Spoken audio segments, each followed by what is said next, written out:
by a bent line, by a straight line, by a crooked line. The Crooked Path, a podcast for modern cunning folk with Peter Pagan.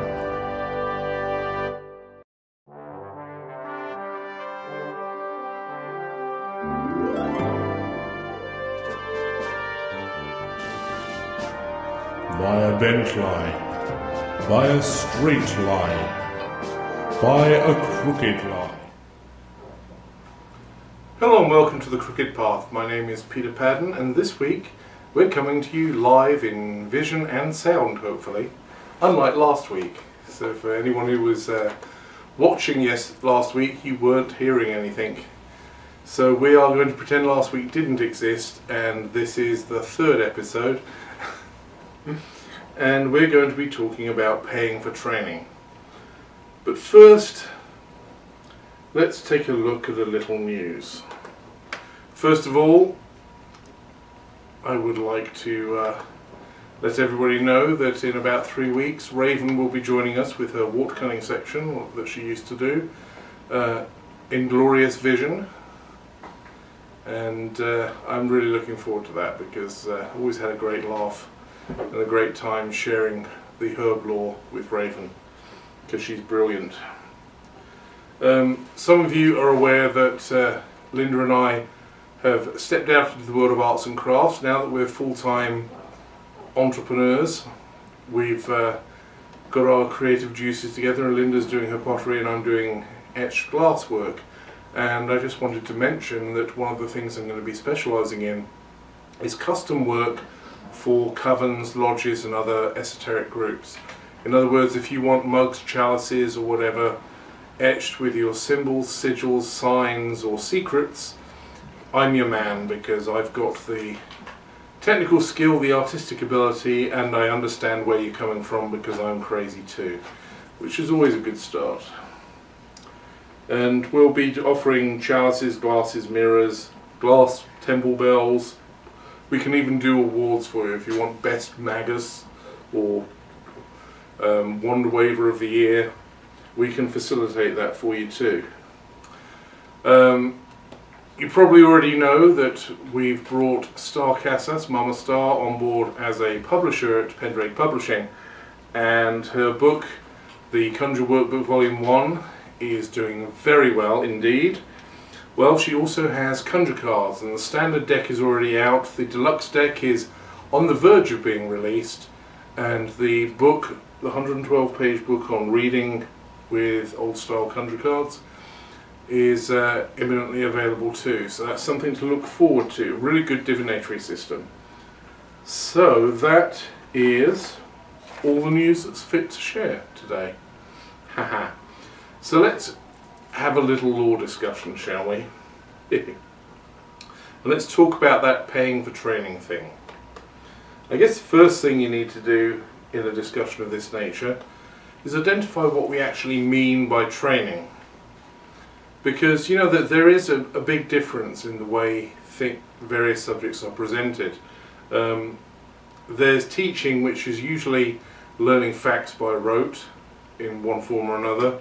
And there's facilitating, and most magical teaching actually comes under the topic of facilitating, because you don't so much teach facts to the students as you share experiences that facilitate them learning about things. It's a difficult thing to really define easily, but it's basically about guiding people through experiences, giving them techniques to enable them to have experiences, and being there to help understand those experiences when they have them. And this is a very important thing, because basically if anyone is teaching you witchcraft and they're teaching you a list of facts by rote, then you need to find someone else to learn from, because that's really not the way to learn witchcraft. Witchcraft is experiential. You can't learn it by learning lists. There's some list learning that can be useful and helpful, but it's a very small part of the process. Then you've also got to look at whether it's public classes and private tuition. Essentially, public class, usually taught in a metaphysical store or something similar, you're going to pay for. It's very, very rarely that anyone is going to put on free classes, and if they put on free classes, it's to get you in there to part with money some other way, because it's a business. And even if the teacher isn't taking any money, the store is going to be taking money for providing the space. So there's going to be an exchange of money somewhere, and so you really got to expect that. Private tuition, this is where things get a little hairy, I guess, because there's been a huge discussion lately on the internet, in forums, people talking in person even, people actually talking face to face. This is a crazy concept. But people get really worked up about this. And I'll go into that in a little more detail in a minute, but really, you really got to think about what it is you're expecting from teaching, from your teacher, from the learning process, and think about whether there should be a financial input from you on that. And of course, there's the idea of teaching theory, teaching practice, and the whole, how is the learning process going on? Is it a lecture? Is it workshops? Is it attend a drum circle and then have informal chats afterwards? These are all valid ways of learning, but they also come with different expectations as far as paying for them is concerned. And the biggest issue here, I think, is what we've already spoken about last time in the last episode, on whether witchcraft is a religion or a craft. And this, I think, lies at the core of this whole question of whether you should pay for training. Wicca is a religion. It's an earth-based, goddess-centered religion that incorporates witchcraft into its practice.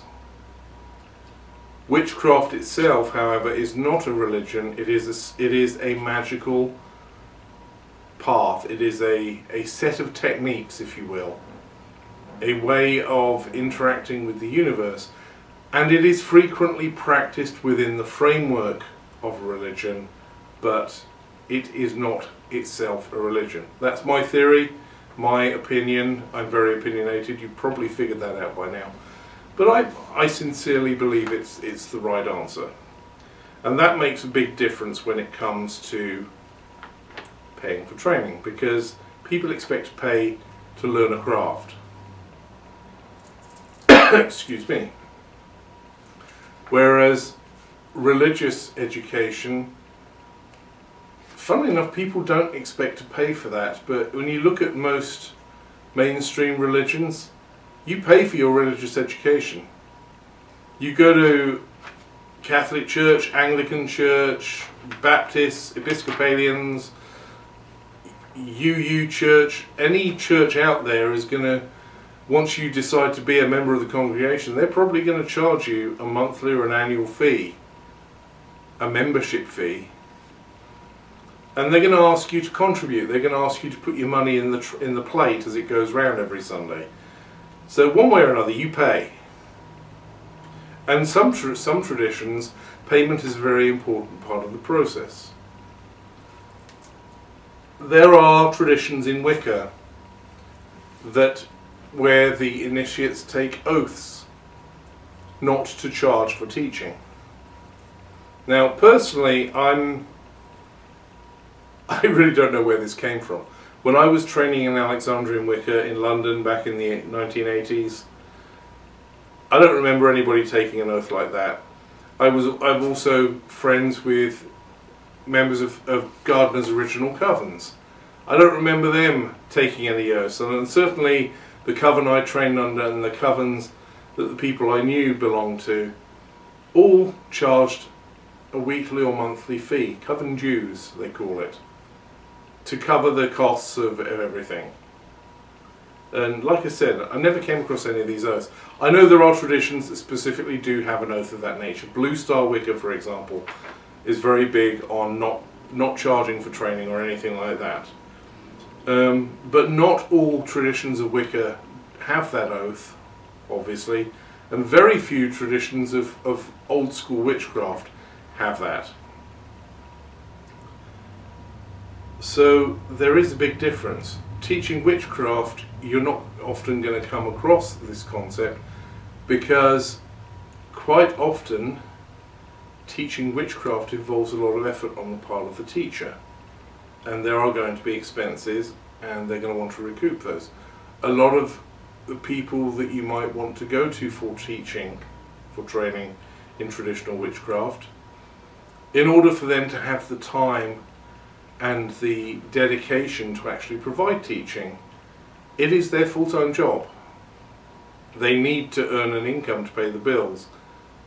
What the world at large wants them to do is spend all their time training. That means the only way they can earn a living is by charging for training. It's purely practical, and witchcraft is nothing if not pragmatic. Like I said, if you've got a teacher who's expecting you to learn a bunch of facts and lists by rote, you're probably not in the right place. And so, if you want to keep paying them for that, that's your problem. But I suggest you go look elsewhere. Teaching, especially in witchcraft, should be a matter of providing opportunities to experience various things that will bring about the learning process for each of the students. And you've got to look at what happens in other religions. Santeria and Ifa and Yoruba, the Nigerian religions that Santeria comes out of, not only do they charge for training, they charge for initiations, and they charge a hefty fee. I think to become a Babalawo is on average somewhere in the region of $45,000 these days. The idea being is if you're meant to have it, you'll find the money. And they do this for a very specific reason, not the one you're thinking of. It's not because they're greedy buggers. It's because they believe, or there is a philosophy within those religions, that you will only value the thing to the extent that you pay for it. And so giving you something for free means that you will not value it. And I've got to be honest, when I've done teaching for free in the past, people have been very cavalier about it. People come and go as they please. They'll come late, they'll leave early, they'll hold conversations in the middle of class. They will, if it's a multi-class course of some description, they will skip classes and then expect to be filled in the next time they show up. There's a very cavalier attitude from students that are getting something for nothing, because that's exactly the amount of value they place upon it, nothing. Whereas even a nominal sum, the students in my training coven pay $10 a month, which is peanuts, especially when they're getting weekly classes. So it's $2.50 a class. And even then, if money's tight, they're not expected to pay it. But it makes a huge difference. 90% of the students, long distance and local, have been showing up regularly. If they can't make it to a class, they send their apologies, so we know in advance they're not coming. So we don't sit waiting for them like prunes. And they really seem to value what they're getting. It's only a nominal sum, but we have a bunch of students, so I'm able to. If I had 5 students, I'd have to charge them $50 a month each. But because we've got 60 odd students, we're charging them $10 a month each, and that covers both the consumables for the rituals and the nibbles for the people who show up physically for the class, and it also covers the cost of streaming not only the classes and the rituals, but it's actually covering the cost of streaming this podcast right now. So, because it's a one-off monthly fee. So that's good. So you've got to take all this into account.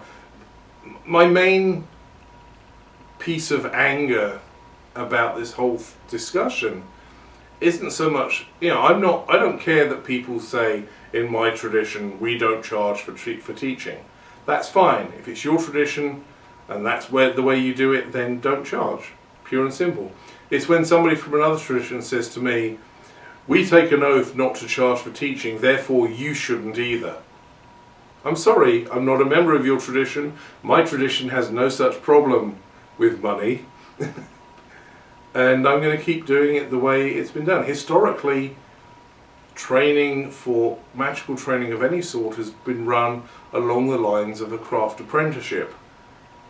And apprenticeships you pay for. Either you or your parents buy your apprenticeship, and then you are an indentured service for 1, 2, 3 years, learning the trade and being the assistant to a ceremonial magician, you know, John Dee's acolyte, or a witch's neophyte, or a shaman's, no idea what kind of thing they call them, fight.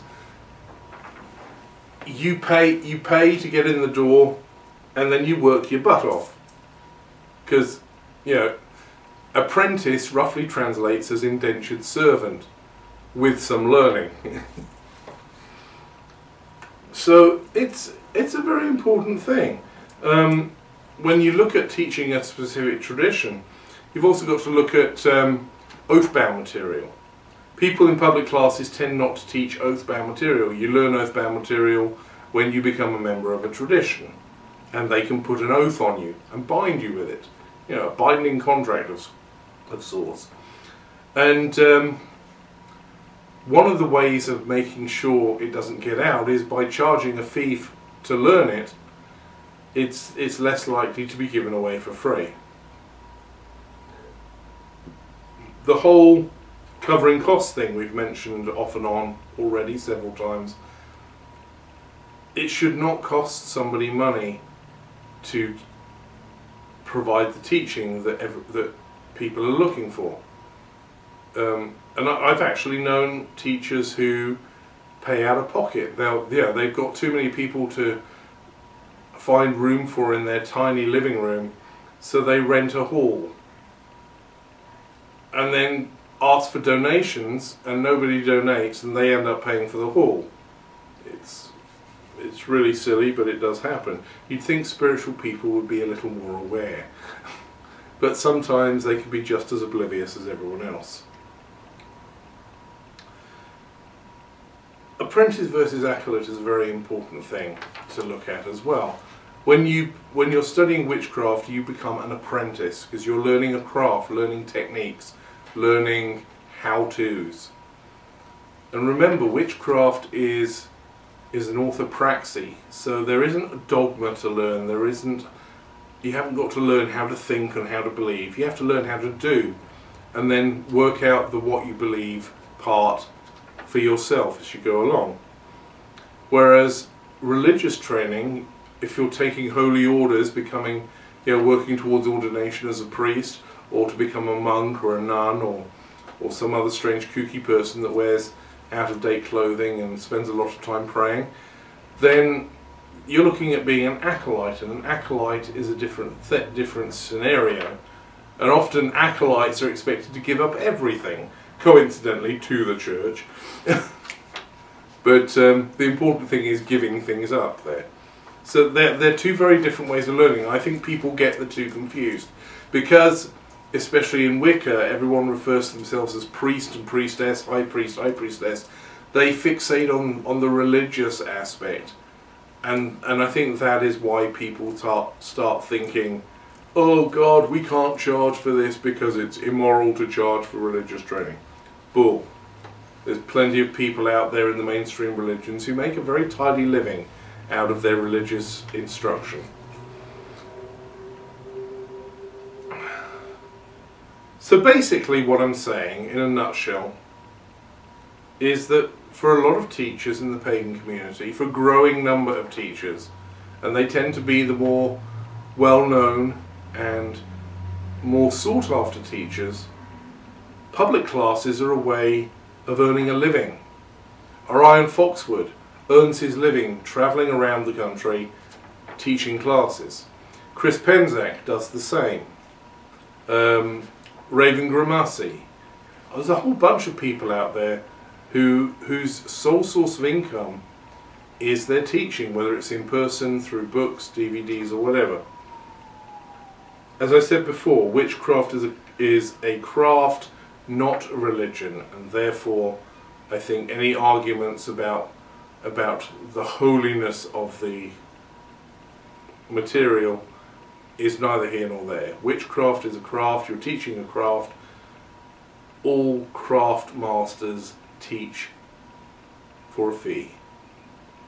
That's basically the precedent, and my opinion is it applies to witchcraft too. Even religions charge for training, either overtly or through the back door, if you'll pardon the expression. It's either write a check out for this semester, or it's would you like to make a contribution to the cause? One way or another you always pay. It's a bit like marriage, really. I'm going to get hell for that, but it was worth it for a small while. Ultimately, if your tradition says don't charge, then don't charge. But don't expect those who are in other traditions to follow suit, or to even accept that there is an argument for it. It's your tradition's way, you are under an obligation to follow that, and you should be. If someone is from another tradition, then they are under no obligation whatsoever to do things the way you want to do them. This causes big problems in many areas of life. The Christians complaining about the war on Christmas, it's another example of the same thing. Do you really want to put yourself alongside the people who are complaining about the war on Christmas, or how persecuted Christians are these days? Because you're doing exactly the same thing. You're projecting your tradition's requirements onto other people's practice. So, in a nutshell, you're being a dick. Not to, be offensive or anything, but yeah. I'm going to get hell for that too, but that's alright. If I'm not annoying somebody, I'm not doing it right. That's my theory. Books, DVDs, public workshops, intensives, these enable our teachers to focus on teaching and to earn a living, doing what is important. They don't have to work in a factory or McDonald's or mucking out pigs or whatever. They can focus their time and their effort and their energy on giving you what you really want. Is that really not worth a few dollars? Don't worry, there's not going to be a call for you to send money in at the end of this, I promise. I'm not turning evangelical on you, although I am passionate about this subject. By paying full-time teachers, you enable them to travel to be more accessible. Everybody gets a chance to see Chris Penzac and Orion Foxwood because they go everywhere. Hopefully one day I'll be going everywhere too, and you'll have to endure my crazy classes. And ultimately, if you don't think teaching is worth the fee that's being asked, then stop attending. Nobody is forcing you to go to the class and fork out your hard-earned pennies.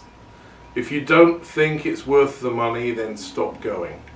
Go and find somebody else, or go read a book, or go for a walk in the countryside and let the landscape teach you instead. That really is it in a nutshell. And it really is all about remembering that not everybody believes the same things. So go with what works for you and let other people go with what works for them. So that's my little rant from the law perspective. And now let's take a look at some practicalities with praxis.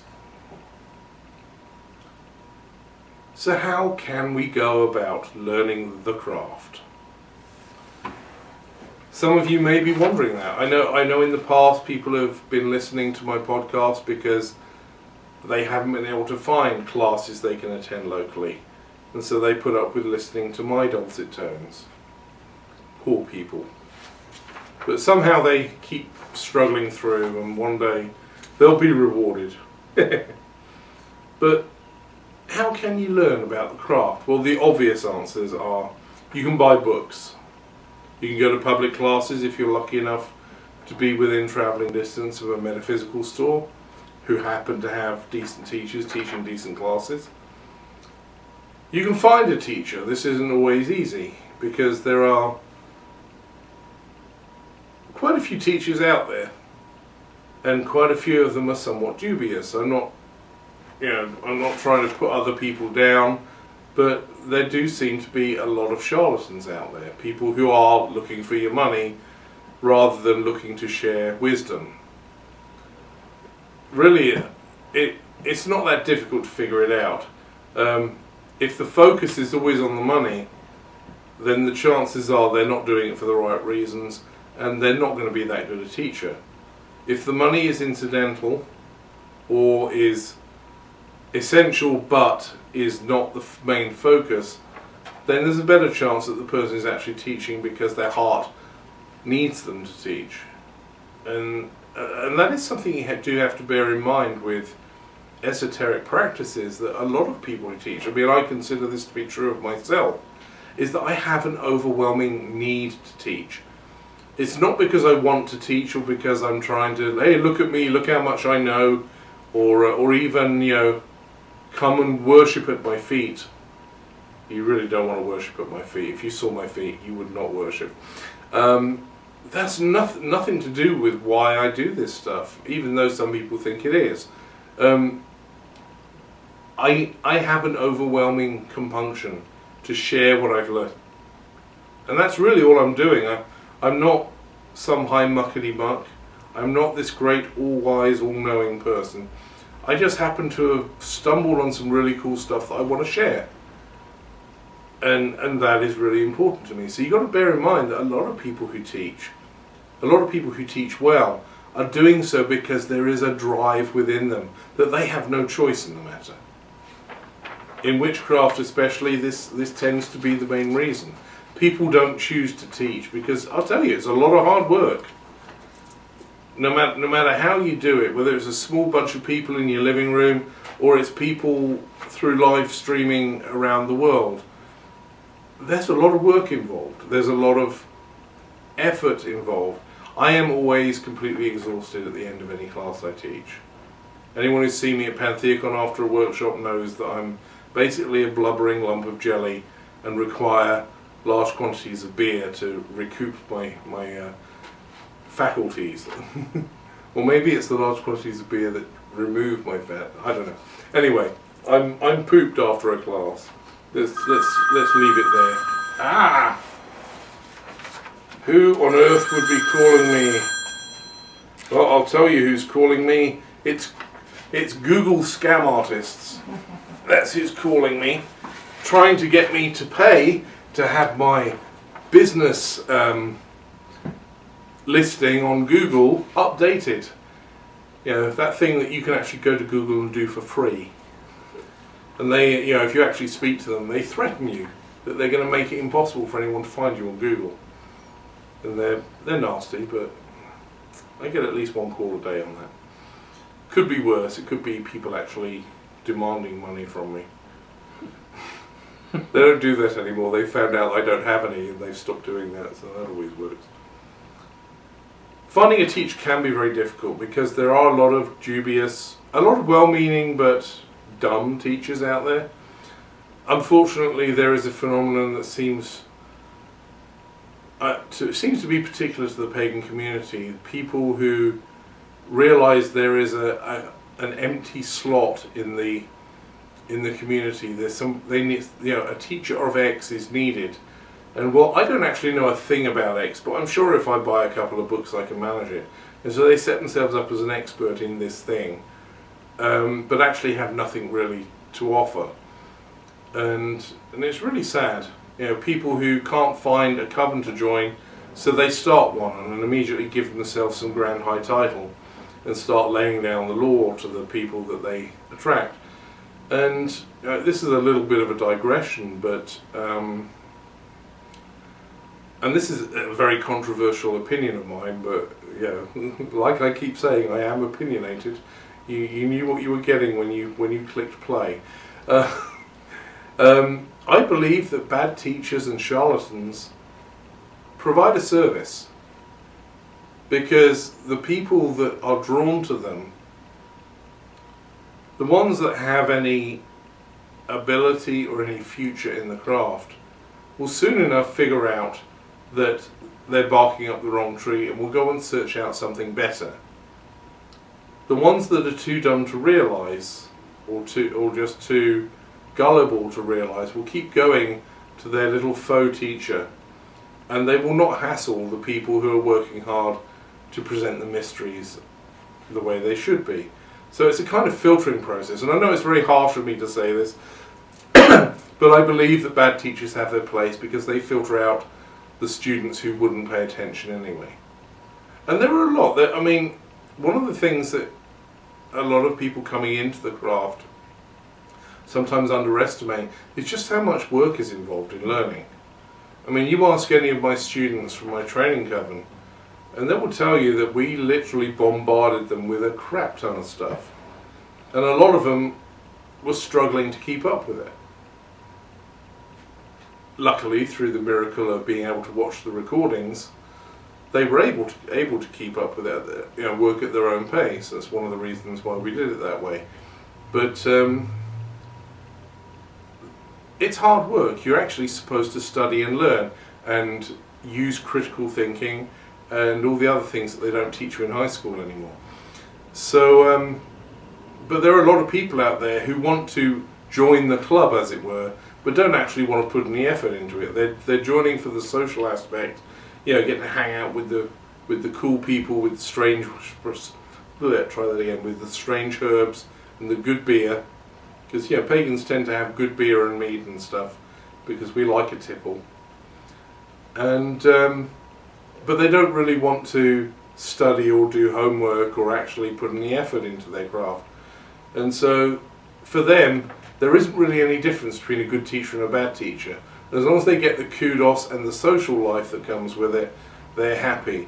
So I'm happy for them to be filtered off and not interfere with me and give me extra work to do for no good reason. So yeah, like I said, a bit harsh, but it's realistic, and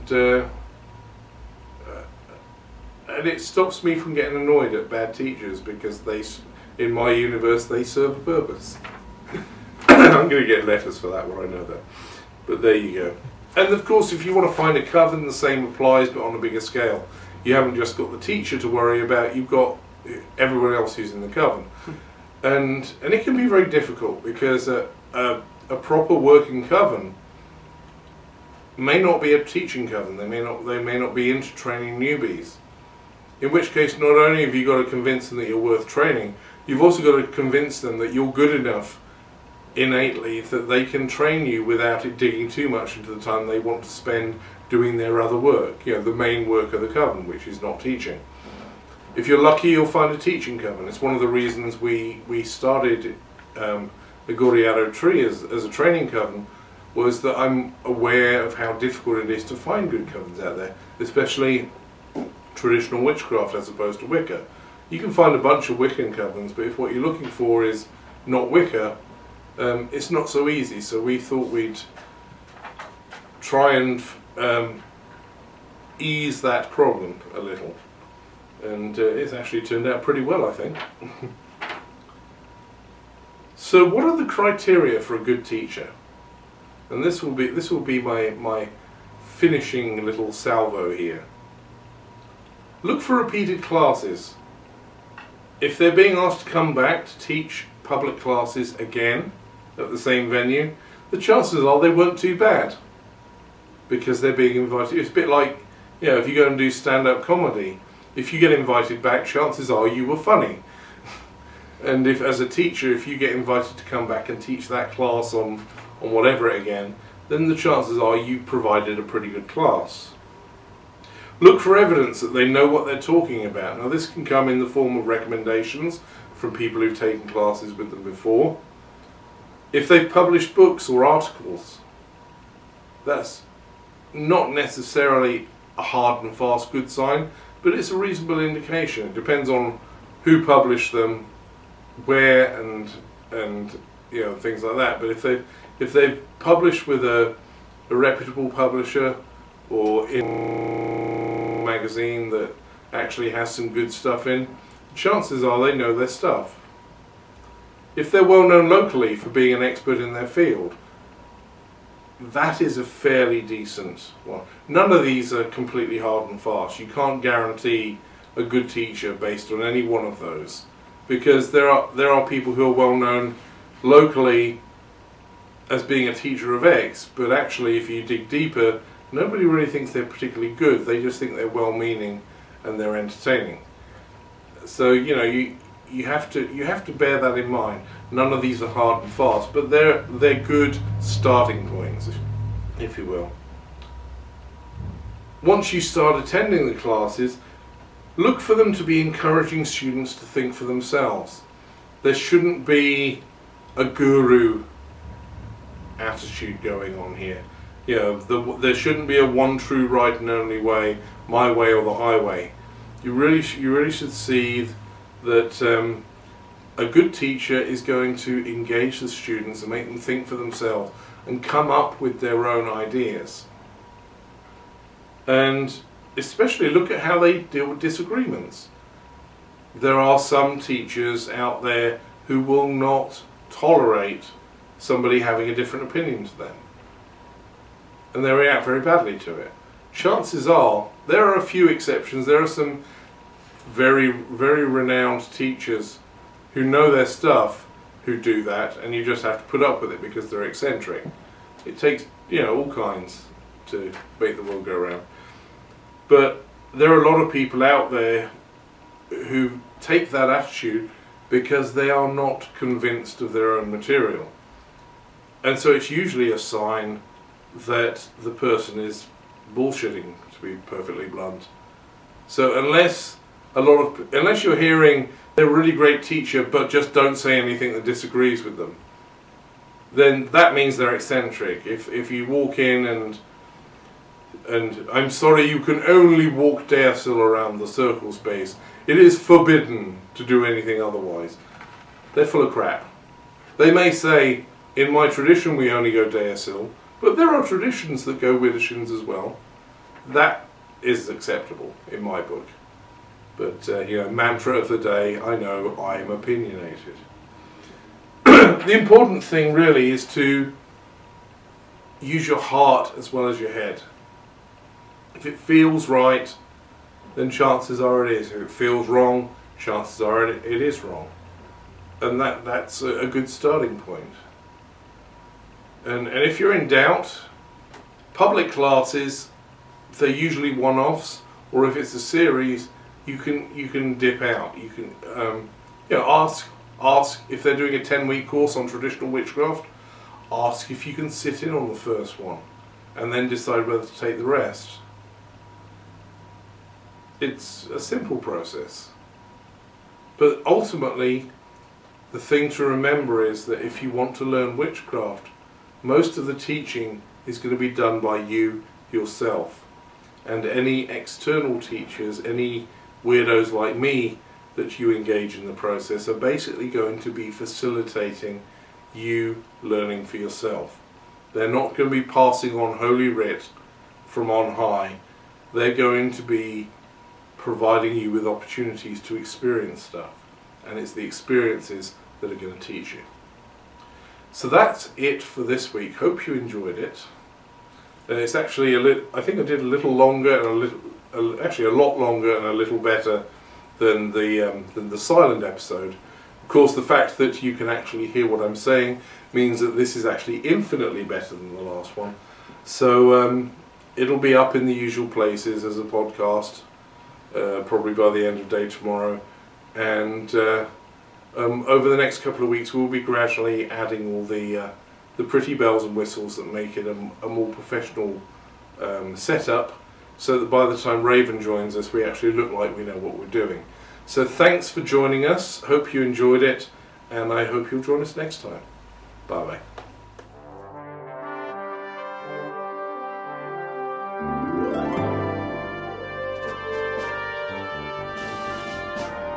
By a bent line, by a straight line, by a crooked line.